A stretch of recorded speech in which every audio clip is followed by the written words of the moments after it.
Hi, welcome to Midwest Magic Cleaning. My name is... And this week we're continuing work on one of the most severely hoarded houses we've ever worked on. We're going to get into how this house got into this condition and some pretty crazy details here in just a little bit, but I'll kind of catch you up on what we've done so far. The pictures that you saw at the beginning of this video was the kitchen and the dining room. 2 pictures of the kitchen, 1 of the dining room. When we first got in here, it was so cluttered and so hoarded that you really couldn't get 2 people to walk into a room at the same time.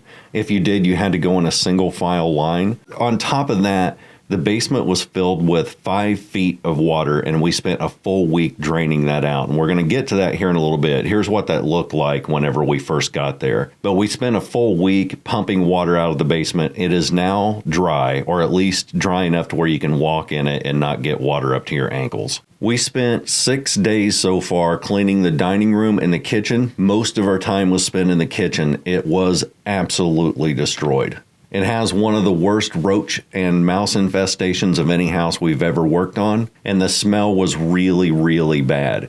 It is not nearly what it was whenever we started cleaning it, because as we clean, we get rid of rotten food, dead mouse bodies, roaches start scattering and going into either other rooms or the walls or exiting the house. There was a ton of pet feces on the floor, and we've cleaned that up. Every time we picked up a thing from any countertop, roaches would run out from underneath it. I'm not joking when I say that there's a good chance there's 1 million roaches in this house. Now, that's bad enough on its own, but the woman who lives here has emphysema. She has the beginning stages of kidney failure or the middle stages of kidney failure. She can barely walk without losing her breath. She obviously has severe hoarding disorder on top of all that. She lives in poverty.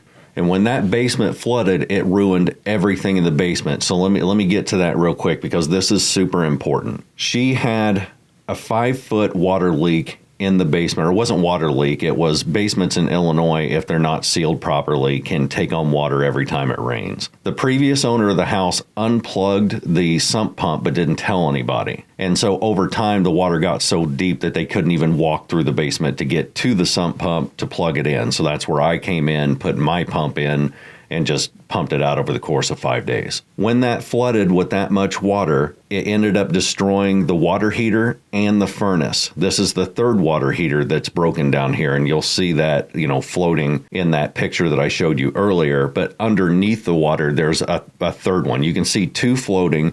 There's one that's saturated underwater that is on the floor. On top of that, the thing that triggered all of the problems in the house, besides the hoarding is its own separate thing, but there's a separate entity that caused a whole bunch of stuff to chain react and make her house unusable. A sewer line collapsed and they can't quite find where it was. So the previous owner started to dig up the yard. He may or may not have found the sewer line that was collapsed. He may or may not have actually broken the old sewer line in the process of trying to dig it up. And then he just left. So this has been sitting here for a really long time. So this woman has no access to water, sewage, air conditioning, or heat. Her family brings her jugs of water that she kind of divvies out throughout the day. Now, here's the thing is all this stuff is fixable, but obviously it's not cheap. They have started a GoFundMe. And in fact, in the last video, a whole bunch of my viewers actually asked if we could set up a GoFundMe. Fortunately, we don't have to do it. They set up their own. But we live in such a small area that nobody's donated to that yet because, our area is repressed to begin with, so not a lot of people have money. I have personally spent over $2,000 so far on this place. I can't help them any more than what I've already helped them. When I get paid from YouTube, I'm sure I'll kick in a couple $100s or whatever. But I've spent $1,700 on dumpsters so far, and I've spent an additional at least $300 on tubs and trash bags, masks, gloves, safety equipment, cleaning equipment, and I'm kind of tapped out. So I'm going to ask that if you have the money to donate to their GoFundMe, at a bare minimum, they're going to need a couple $1,000s to replace the water heater and fix the sewer line. But there's a chain reaction of things that has to happen. The sewer line has to be fixed first so they can have drainage. Then the new water heater is going to have to be installed. And at this point, I'm suggesting to them to get a tankless one so that if the basement floods out again, at least we don't have to worry about it getting ruined. We can just mount a tankless one upstairs somewhere. But then in order to do that, they have to reroute the plumbing. Then once that gets done, then the plumbing itself needs to be fixed because it's super old and it's leaking in several parts. I'm sure the toilet's going to need to be replaced. I haven't even gotten into the bathroom, but Jason has and said it's a nightmare in there. She has been going in bags and on puppy pads for months, if not a couple years. This is a 70-year-old woman who is just screwed. Her family doesn't have the money to help fix it. They don't have the room for her to move in. They don't have the money to get her into a nursing home, and even if they did, she's so bullheaded she will not leave that house. She's in the last stages of her life. She wants to live it at home, and as dangerous as it is for her to be here, that's her choice unless the authorities step in. And as long as she's wanting to stay in this house, the least I can do is do my part on making it safe and livable and sanitary. And then money's going to have to come in from the outside in order to help her fix her water, sewage, heat, and air conditioning problems. Like today, it's 95 degrees out, and with the humidity, it'll be well over 100. That's supposed to be like this for the next 3 days. So I'm going to link their GoFundMe in the description of this video. If you don't have the money to donate to this thing, please, for the love of God, don't. I don't want you putting yourself out for somebody else. Take care of yourself first. But if you do have a couple extra bucks, I have set it, they originally had it set for like $2,600, which would be enough to maybe fix the sewer line, but nothing else. She gave me access to that GoFundMe and I boosted it to 15 grand. And so what happens is once the first goal is met, which I think GoFundMe adjusts it down to 6,000 something to make it more feasible for people to donate. I don't know. It's the psychology of how they run it. I'm giving you some inside information on GoFundMes. So they set it at like $6,500 or whatever. Then when that's met, they bump that up. GoFundMe does themselves to the next level, which would be, I don't know, 10,000 or whatever. And then once the 15,000's met, then everything's good and they may bump it up again. So the reason I'm telling you this is because a lot of people will donate to GoFundMes. Then when the goal's met, they see it bump up to the next level. And they see it jump from, say, 6,000 to 12,000. And then they'll think, well, they're just being greedy at this point. They just want more money. And no, that's the way GoFundMe operates. Behind the scenes, you put the amount that you need in order to get things fixed. GoFundMe automatically shows that visually to everybody as a much lower number to encourage people to, donate. Otherwise, what happens is people will see $20,000, $30,000 on some GoFundMe and think there's no way that's getting that goal met, so I'm not going to donate. That's the way it works. That's the honest inside information on the way that works. So there you go. You are now educated on why GoFundMes bump up whenever they hit levels of completion. So yeah, anyway, they originally set it for like $2,600 or something like that, or $5,000. That's not going to come anywhere close to getting the house fully done. I mean, if they make half of that, if they make the initial $5,000, they'll be able to do small things like maybe get the sewer line fixed and get a cheapo water heater, but that doesn't take care of the plumbing issues and the air conditioning issues and the furnace issues. They're going to have to replace it too. It's not going to take care of the toilet. It's not going to take care of the shower. It's not going to take care of the infestation problems, which they're going to have a pest removal person come in. I don't know how that works. I think they just hire a guy to come in and just start smashing bugs. They just start stepping on them until they're gone. I'm not educated in pest removal, but that's how I do it. But they got to pay a person to do that. There's a lot of money that has to go into this house to make it just baseline, bone level livable. That said, be aware, I don't get a single dime of this money. This is not my thing. This is their thing. All the money goes to their house to fix their problems. I don't have anything to do with it other than I helped her reword some of her description. I bumped up the amount that was needed because the original amount that they needed was not even close to what they're going to need overall to get everything fixed. But I don't touch any of this money. The money that I've paid for dumpsters and equipment came out of my own pocket, and I'm not asking for any of that back. This is just what I do. For those of you who wonder how I can do that, how I can afford to do that, it's simply through YouTube. I make money through the ads on YouTube.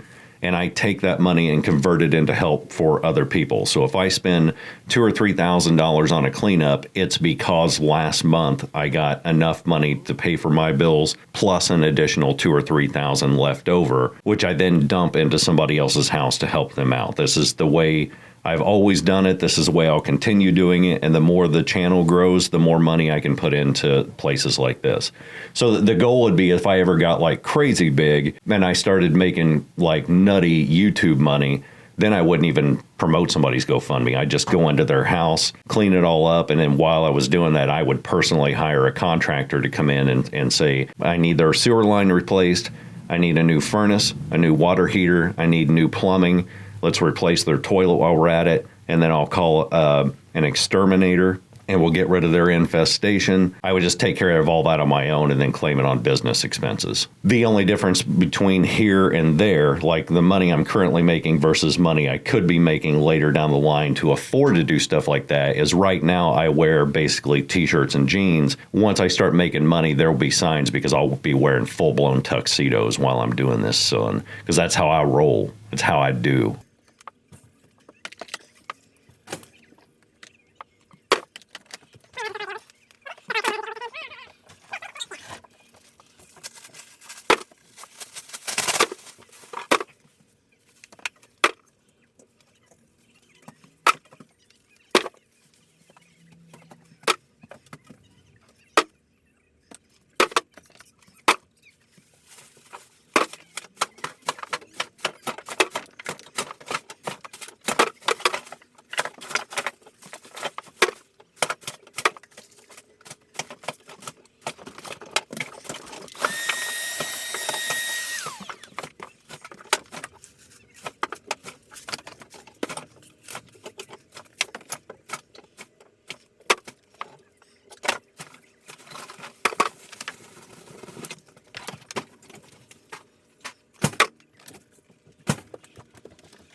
The most common question that I got during last week's video was, how can you put dishes back in those cabinets when there's that many roaches in the house? And I understand where you're coming from. I have the same concerns, but where are you going to put them? You can't take everything out of our house and put it in the yard. We don't have a storage facility. Even if we did, we couldn't afford to get something that big to hold all of our stuff. The only thing we can do is clean it, sanitize it, put stuff back where it goes, and then once everything's clean, then an exterminator can come in. They can't come in right now because there's so much stuff on the floors and the cabinets and the countertops and just wall-to-wall stuff. They can't get to the surfaces in order to kill the pests. So you have to clean it first. Anybody who does pest removal, anybody who does extermination, sound off in the comments to let them know how many houses you couldn't exterminate in because there was so much trash on the floor you couldn't get to the bugs. So yes, to answer your question, I am afraid that it's going to get mice and roaches all over it again, but there's nothing we can do about that. We just have to keep going. Once we get everything clean, and especially once we get the water back on, then she'll be able to afford to be able to use her sink and wash dishes and keep up with it. And the more she cleans, the better her house is going to get and the less pests will be in there. So the whole idea is to take away the food supply from the mice and roaches and take away the shelter that's currently there by having stuff all over the floors. I mean, we ran into, I'm not even joking, at least 24 roach nests, separate roach nests, that when we pulled up a box, 1,500, 2,000, 5,000 roaches ran out from underneath it. You'll see at one point in this video, Jason picks up a box of trash bags and about 1,000 roaches runs out from inside of it. They had just made that their nest. When he's doing the pantry, hundreds and hundreds of roaches ran out from that. I mean, there's no place in this house that wasn't covered in them.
Now, to give my seal of approval for this GoFundMe, I think this is important because I get approached at least, 10 times a week from different people asking me to promote their GoFundMes, and I never do. And the reason is because I don't know them. I don't know if they're scamming. I don't know if their GoFundMe is real or not.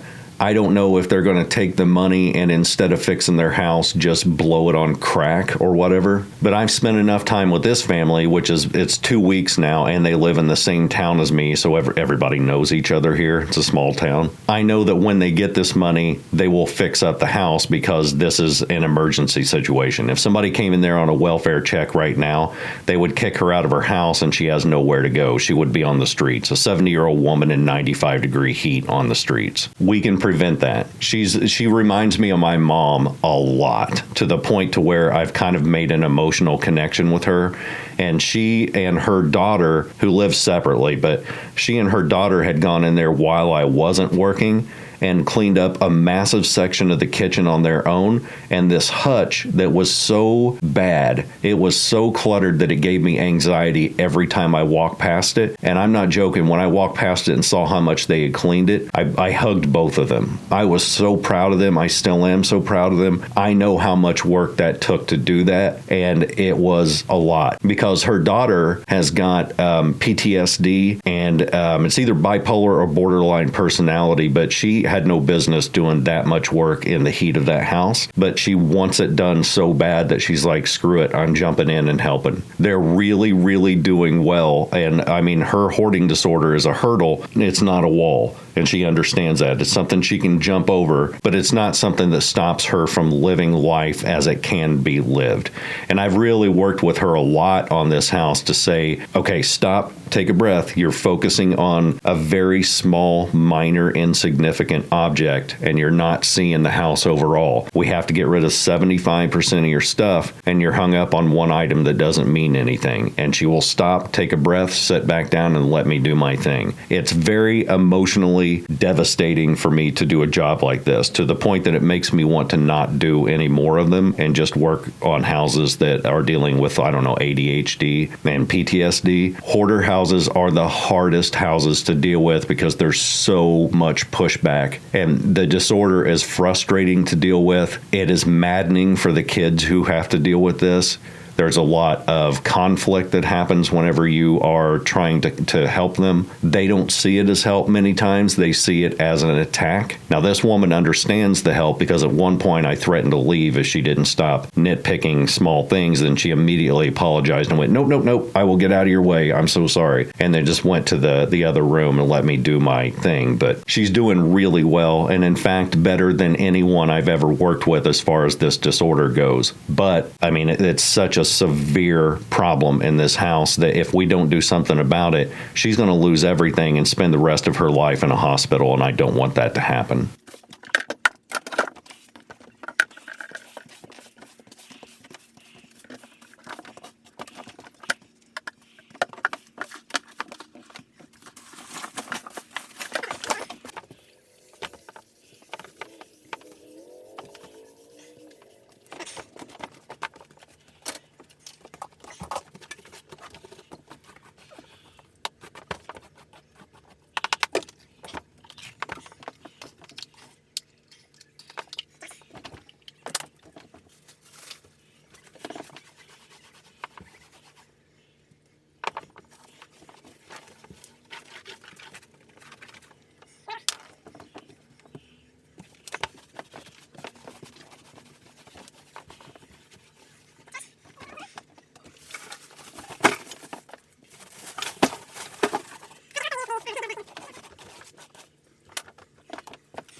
So how am I making this sanitary? I get that a lot too, and there's steps to it. So first we're going to get rid of all the trash. Then we're going to take out as much as we can from the surfaces that we're cleaning. And keep in mind that everything we're touching is coated in grease, mouse poop, roach poop.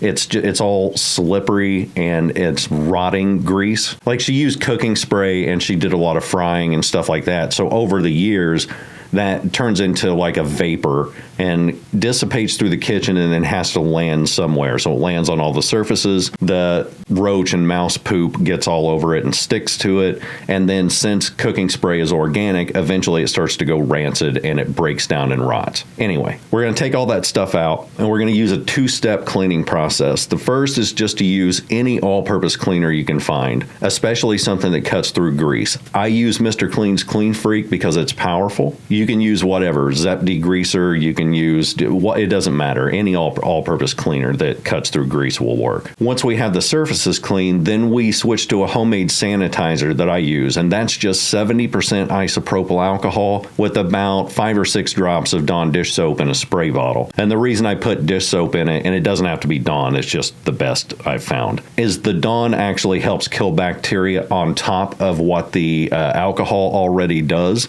and it acts as an emulsifier for any other crud that may be on the counter. Don't use 90% isopropyl alcohol. It's too powerful. It doesn't have enough water content to penetrate the bacteria, viruses, germs, and whatnot. It needs to be 70%. I spray that on the counters. I let it sit for at least 2 to 3 minutes. Then I come back and wipe it off, and that's it. Anytime I'm dealing with a rough wood drawer, meaning something that's not finished, it's just almost like raw wood that's been stained, I spray that sanitizing spray in the drawer, and then I just don't wipe it out. The alcohol will evaporate out on its own, but it gives it time to soak into the wood, because if the mouse poop and the mouse pee soaks into the wood, so will the sanitizing spray. So I just spray it down, let it soak in and sanitize and do its thing. Then when it air dries, I can put stuff back in it. If you're ever helping a friend or a family member in this situation, bring along one of those ice scrapers that's meant for a car windshield, because though you can use a razor scraper on a whole bunch of surfaces to get the crud off, there's going to be a whole bunch of different areas of the house where you can't use that, like the floors if they're linoleum, if the countertops are vinyl or linoleum or whatever else they make countertops out of, moose hide, live moose hide. A lot of those softer materials will get gouged by a razor scraper, but those ice scrapers are really great because they're plastic, they're dull, and they're just strong enough to get big clumps of nasty off of the surfaces. If that's the case, soak it down with your all-purpose cleaner, walk away for about 5 minutes, and then come back and scrape it. Every time you see us spraying Mr. Clean on a surface, or most of the time, there'll be a cut where we go off camera and then come right back in with a rag. We've actually walked away from that surface for a couple of minutes to let the cleaner do its thing. You don't just spray it on and immediately start wiping it off. That does basically nothing.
For the last of this video, I want to talk about something that is hard to talk about because I spend a lot of time on this channel trying to relay empathy for the people who have this disorder. Because it's a mental disorder, they can't help it. This is not a case of greed or laziness or anything like that. It's a mental illness. It's been recognized and documented since the 1940s, but there are historical references of people having the same disorder in the medieval times. Probably the restaurant, I assume. That I just Googled that, but I don't know. I don't know if they're talking about the time or the restaurant. Either way, there's documented evidence of this going way back in the day. What I don't talk about a lot is the question that I get nonstop, which is, where's the family? And people want to assign blame and say the family should be put in jail for this because they didn't step up and help. And what you're not realizing is that in every case that I've ever done with all these, and I've done 200 to 300 of them so far on the channel, the family has always helped. Not with me in the room. I typically tell them to get out of my way and let me do my thing, but they've helped their whole lives. It's like dealing with somebody who has schizophrenia.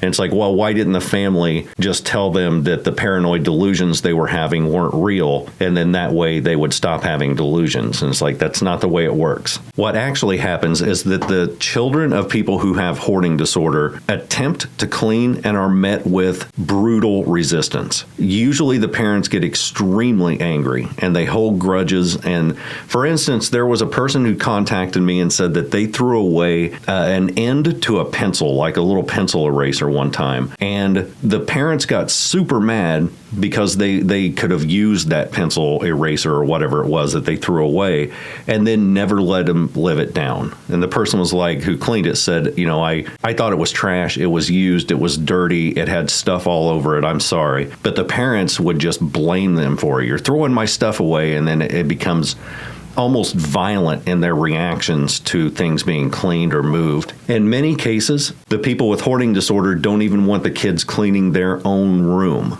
because they're so afraid that the kid's going to throw out something important that it becomes an issue. It becomes a conflict. And so once you put up with so many years of this and you go in and you clean the house and get it back in order, then it gets right back the way it was. And the entire time you're doing it, you're getting blamed for their problems and you're getting accused of being the cause of the problems. Eventually you just give up. And that happens all the time. I can't even count the number of messages I've received where they said, no, my parents told me that one time when I was a teenager, I broke my leg and had to sit in this house for a couple of weeks and not do anything. And that because I wasn't able to get up and do anything, I'm the reason the house is in this condition years later because I wasn't able to help. And they will look you dead in the eye and blame you for everything. This happens all the time, and it's so frustrating. It's frustrating for me to hear. It's got to be maddening for the children of this disorder to have to deal with every time. So eventually you just hit a breaking point and you're like, I can't do this anymore. I am going to go insane. Like literally actually insane if I keep dealing with this. I can't do it. I can't bring my kids over.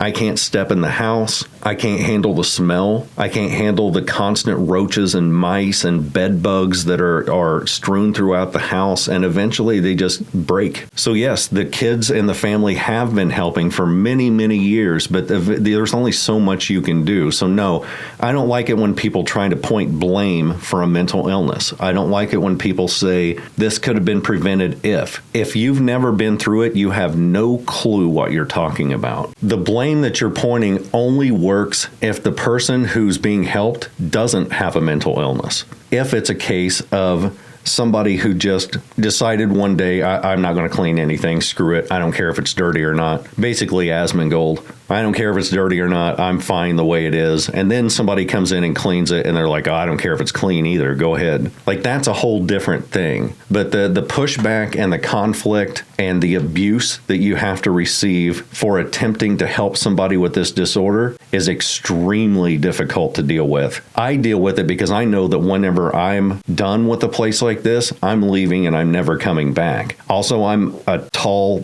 kind of big guy with a deep voice, so I can usually push back on it and make them back down until I get the job done. Most of the time, the family doesn't have that advantage because the parent is so used to the kids being somebody who's under their authority that it's super easy for them to push back and make the kids back down or the husband back down or whatever. It is a living nightmare. It is a hell for everybody involved, and the only way to really deal with this outside of the physical cleaning is long-term consistent therapy. The family in this case has said once this is reset, they are willing to come over on a daily or weekly basis to help her keep it that way, which is unbelievably nice. And it will help her out literally for the rest of her life. But man, when you go in there and you see things in the condition that you saw in the opening photos, I mean, what do? You look around and you're like, oh my God, where do I even start? How do I do this? And then as you're doing it, you're met with pushback after pushback, and you're accused of throwing away good things. And don't throw that jar away because I can use it to put sugar in. And don't throw away this spoon, this plastic spoon, because I can still wash it and use it. Meanwhile, you're thinking 75% of this has to go. 75% of everything you own has to go in the dumpster, and you're focusing on a jar and a plastic spoon. It's not them. It's not them being greedy. It is a mental illness. I cannot say that enough. So I'm going to say it again. Here I go. It's a mental illness. Anyway, after we're done with the kitchen and the dining room, we're going to start on storage areas next week. What we have to do is take everything out of a room that's hoarded, almost to the ceiling, throw away as much as we can, convert that from an old bedroom into just the hoard storage area. So what the attempt is to get rid of 75% of all this, then the stuff that she does keep but doesn't use on a regular basis gets put in tubs and stored in that room. So at least she can keep 25% of her stuff, but it's in one area. Then we move on to the bedrooms. She has a sewing room / computer room that we're going to clean up, her living room, and a bathroom that evidently is so bad that Jason has trouble even going in there. It's going to take a couple weeks. I rented the dumpster until the 2nd of June. So we're going to try to get as much trash as we can out of there before then, because I can't really afford to do yet another dumpster. Those things are just ridiculously expensive. But again, if you've got the money, and only if you have the money to help this woman out, I would appreciate it so much. The GoFundMe is in the description of this video. If you don't know how to get to the description, usually underneath the video there's a thing that says more. Like access it on your phone or your computer, and you click the more link and it'll open up the description of the video, and right there you'll see the GoFundMe link. Also, if you haven't subscribed to the channel, we're working on 1 million subscribers. We're up to 731,000 subscribers as of this video. At 1 million subscribers, I get a gold plaque, and that's all I've ever asked in return for doing these cleanings for free. Also, I never ever promote this, but I use my Instagram weekly. So if you haven't followed me on Instagram, there's a link to that in the description too. I think we can probably get to 10,000 followers on Instagram this week. We're over 9,000 now. Over 9,000. I know I said it. It's a meme, but we are. But I'd like to get that over 10,000 this week. So if you haven't followed me on Instagram, go give that a click, or I'll give your face a click, son. I'm sorry, I did not mean to sound aggressive there, but I'm going to. All that said, members, I will see you this Wednesday. Everybody else, I'll see you this weekend. Later.